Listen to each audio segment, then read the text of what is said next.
খুবই গুরুত্বপূর্ণ প্রশ্ন। আমরা যারা ত্রাণ কাজে নিয়োজিত আছি, আমরা অনেকেই ফটো সেশন এত বেশি করি যে ফটো সেশনটাই যেন মুখ্য।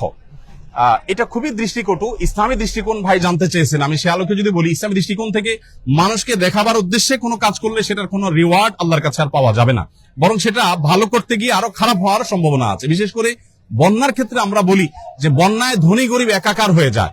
এখানে একজন মানুষ হয়তো তার ছেলে প্রবাসে থাকে, তার বাবাকে যদি আমরা ত্রাণ দেওয়ার সময় ছবি তুলি, ভিডিও করি, অনেক বেশি ফটো সেশন করি, ছেলে দেখে নিশ্চয়ই সেটা তার কাছে ভালো লাগে, কাজ করবে না। এই জন্য আমি আপনাদের মাধ্যমে বিনীতভাবে আহ্বান করতে চাই, যারা ফিল্ডে কাজ করছেন তারা যেন এই কাজটা না করেন। আজকের দিনে অন্তত তিনটি মেসেজ আমি আমাদের টিমকে দিয়েছি, অর্থাৎ আমাদের টিম যারা কাজ করছে তাদের আমি বলেছি যে খবরদার ফটো সেশন নির্ভর কাজ যেন না হয়। হ্যাঁ, কিছু ফটো আমাদের নিতে হয় আমাদের ট্রান্সপারেন্সির জন্য, যেহেতু আমরা সোশ্যাল মিডিয়ার মাধ্যমেই ফান্ডটা পাচ্ছি, অতএব সোশ্যাল মিডিয়াতে তো আমাদের জানাইতে হবে।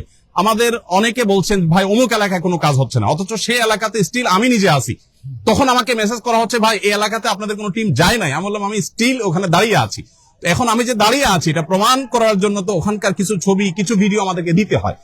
এটা হলো আমাদের ডোনারদের কাছে আমাদের যে জবাবদিহিতার জায়গাটা, সেটাকে পরিষ্কার করবার জন্য। কিন্তু এখানে আমরা চেষ্টা করি কোন উপকারভোগীর ছবি যদি আমরা প্রচার করি যথাসম্ভব ব্লার করে দেওয়ার। হ্যাঁ, এর বাইরে কাউরটা প্রচার করলে আমরা জিজ্ঞেস করে নিই যে আপনার ছবি আমরা প্রচার করতে পারে। অনেকে খুব খুশি মনে বলেন, নিজেই ফটো সেশন করেন যে হ্যাঁ আমার ছবি সহ যাক, কোনো অসুবিধা নেই। তো আমরা দায়িত্বশীলতার রক্ষা করার চেষ্টা করছি।